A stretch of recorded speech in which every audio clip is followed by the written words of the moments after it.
Serius tuan-tuan, saya ingatkan yang koyak pasal rancangan ulangan yang disiarkan balik oleh Al-Hijrah tu, yang koyak mungkin Fahmi Fadil ke, ataupun mana-mana jekom-jekom yang tersakiti ke, whatever lah kan. Sebab mereka ini memang biasa koyak. Tapi, Menteri Agama yang sepatutnya merupakan seorang profesional pun boleh koyak. Yang itu memang kita pelik tuan-tuan. Kita intro dulu! La la la la la la la la. Assalamualaikum warahmatullahi.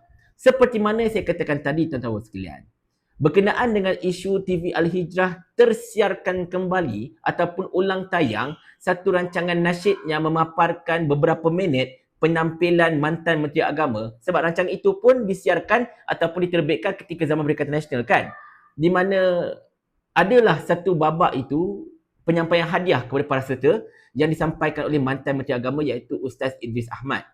Dan benda itu bagi kita sebenarnya biasa, tahu tak? Tak ada benda pun. Yalah, dia mantan Menteri Agama. So tak ada masalah pun anda kata kalau footage beliau yang nama itu ditayangkan kembali ke apa-apa ke, dia tak memberikan kesan apa-apa. Bukannya Ustaz Idris dalam rancangan tu dia bantai berceramah ke, ataupun bagi ucapan ke, ataupun berkempen politik ke, tak ada pula. Tapi darjah kekoyakan kerajaan perpaduan madani ini sampai tahap macam kita tahu TV Al-Hijrah nak buat siasatan dalaman. Kenapa benda boleh terlepas? Dan kita bajet benda ini tuan-tuan. Ingatkan yang koyak ni Jekom yang tersakiti ataupun mungkin Fahmi Fadil, sebab memang kita tahu mereka ini yang biasa koyak kalau benda-benda macam ni. Tapi tak sangka pula Menteri Agama ketika ini iaitu Datuk Setia Dr. Naim Mokhtar yang merupakan mantan Ketua Hakim Syar'i, seorang profesional sebenarnya, boleh koyak juga dengan benda ini. Siap kata apa tahu? Dalam Twitter dia kata kecuaian ini adalah satu perkara yang tidak patut dalam dunia penyiaran. Macam itulah ayat lebih kurang. Dan di mana benda itu tak boleh diterima dalam dunia penyiaran. Which is saya anggap macam kelakar kenyataan Dr. Naim ni sebenarnya. Apa yang dikatakan tidak boleh terima langsung tu sebenarnya? Adakah TV Al-Hijrah, sebuah rangkaian TV yang banyak menyiarkan rancangan Islamik dan sebagainya, tiba-tiba terkeluarkan satu rancangan yang ada menampilkan perbuatan lucah ataupun ada adegan wanita tidak berpakaian ataupun ada adegan LGBT sebagai contohnya. TV Al-Hijrah bantai siarkan benda itu.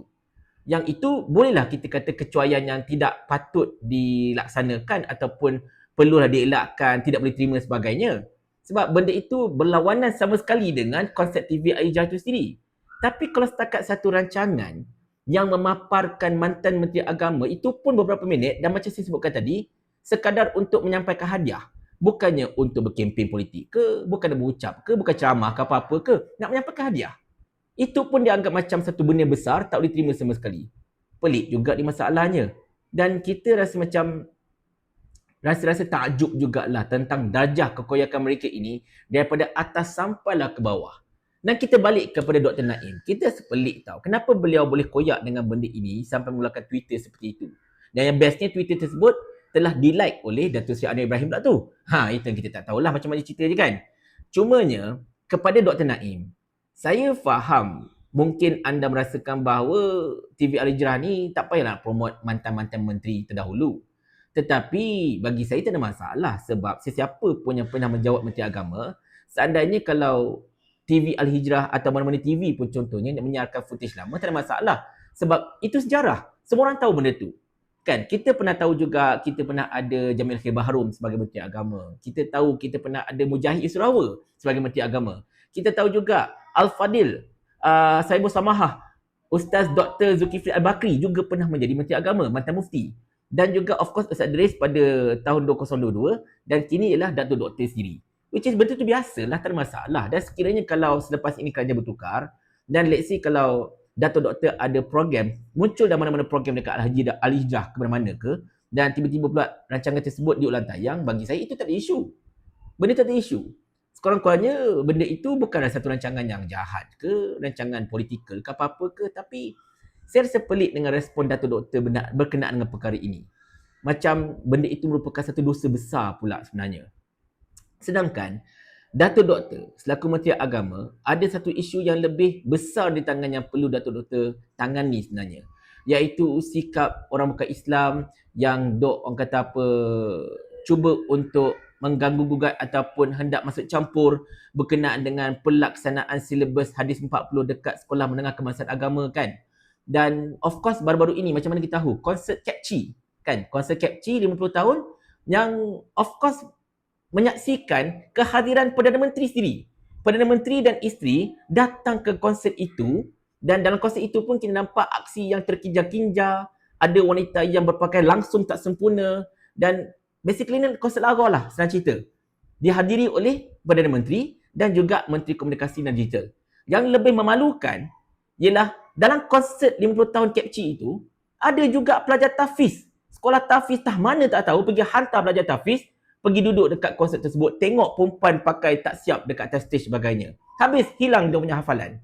Benda itu yang sepatutnya Datuk Doktor tegur dengan keras. Bukan disebabkan oleh satu kelalaian TV Al-Hijrah ini menyiarkan rancangan lama yang menampilkan mantan Menteri Agama. Benda itu kecil.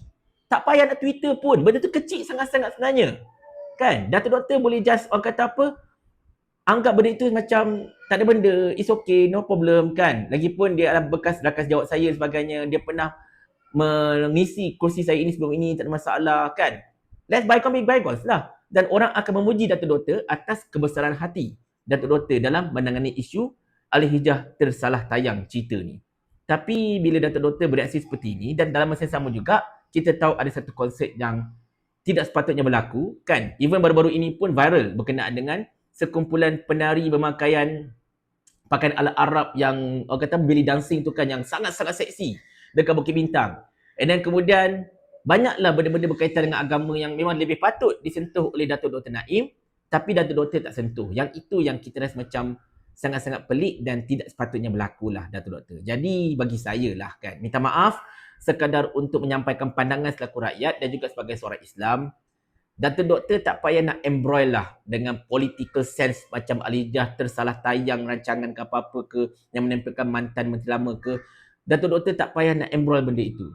Biarkan saja, tak ada masalah. Ianya tidak akan menyebabkan Datuk Dr. Naim kehilangan jawatan selaku Menteri Agama. Langsung takkan.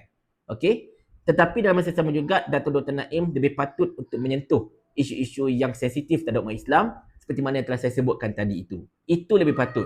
Dan Ustaz Idris, dalam segala kelemahan Kerajaan Perikatan Nasional ketika mentadbir kerajaan, sebab masa itu pun ada konsert Billie Eilish dan sebagainya, tetapi beliau dikenali sebagai seorang yang sangat-sangat cepat respon terhadap apa jua benda-benda yang tidak cantik untuk umat Islam dekat negara ini pada ketika itu.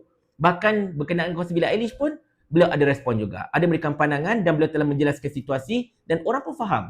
Kerana itu, orang boleh kenang beliau dan juga kenang Dr. Zul sebagai Menteri Agama. Dan Dr. Naim seandainya kalau hendak dikenal sebagai Menteri Agama yang efektif, then you have to do something lah about our religion dekat negara kita ini.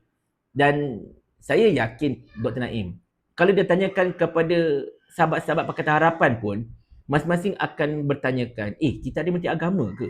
Bukan saya cakap tau, boleh tanya kepada geng-geng Pakatan Harapan sendiri, tanya dia orang tentang Menteri Agama Malaysia, iaitu Datuk Setia Dr. Naim Mokhtar. Mereka akan tanya kita balik, negara kita ni ada Menteri Agama ke? Nah, benda itu adalah satu benda yang patut dimuhasabahkan oleh kita semua sebenarnya. Kan? Kenapa rakyat boleh bertanya soalan seperti itu? Dan saya faham, kerajaan ini adalah kerajaan Datuk Doktor, Kerajaan Pakatan Harapan Barisan Nasional. Jadi, you all memang bebaslah nak buat apa saja you all nak. Sebab, yelah, Sani Hamzan pun duk kata macam ni kan. Kerajaan ni kerajaan kami. Jadi ikut suka kami lah. Paling kurang aku ada formula. Ni kau ada menteri berlambak-lambak ni, satu formula pun tak ada. Otak letak dekat mana? Saya ulang. Sampai Abang Jamil mampus.